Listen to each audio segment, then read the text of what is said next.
Ketidakadilan Gibran dalam pelantikan anggota DPR RI dan kemudian dalam beberapa waktu terakhir ini, hampir 1 bulan loh, dia tidak muncul di publik itu menimbulkan spekulasi.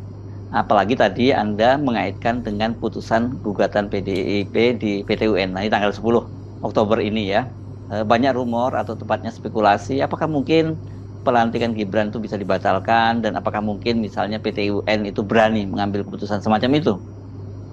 Tentu kita bisa membayangkan kalau Gibran seolah-olah tidak mau tampil ke publik sampai dengan 20 Oktober dan peristiwa-peristiwa politik susul menyusul karena pilkada daerah juga hiruk pikuknya ada mulai.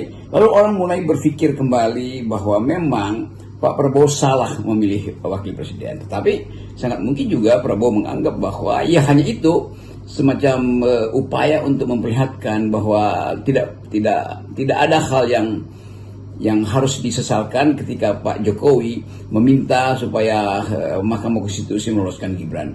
Dan praktek itu bisa kita baca secara terbalik bahwa bukan Pak Prabowo yang meminta, tapi Pak Jokowi memaksakan tuh, karena diproses secara tidak natural. Dan itu yang pada akhirnya jadi spekulasi panjang nanti tentang relasi kepemimpinan, relasi psikologi antara presiden dan wakil presiden terpilih.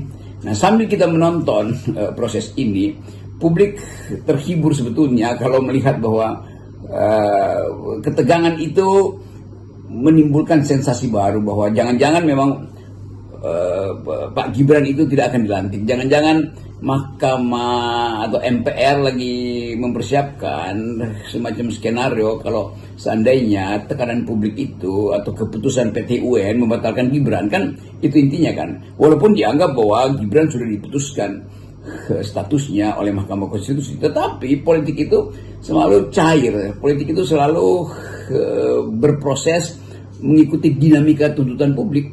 Jadi masih terbuka banyak option ketika Gibran akhirnya dibatalkan sebagai wakil presiden.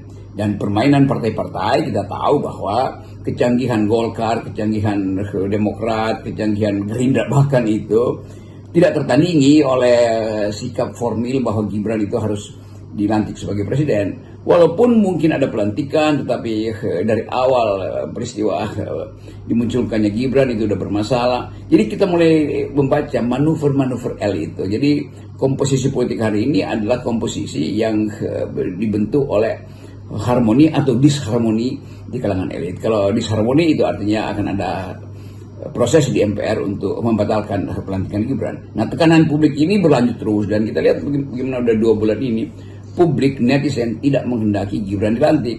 Kendati Pak Prabowo menganggap bahwa enggak, ini harus dilantik karena ini prosedur, tetapi bagi netizen silahkan dilantik, tapi legitimasi akan makin drop kalau dipaksakan dilantik. Saya hanya menganalisa berita-berita dan sensasi yang ada di sosial media, dan itu memang menunjukkan betapa netizen itu punya determinasi untuk menentukan stabil atau tidak stabilnya politik Indonesia ke depan.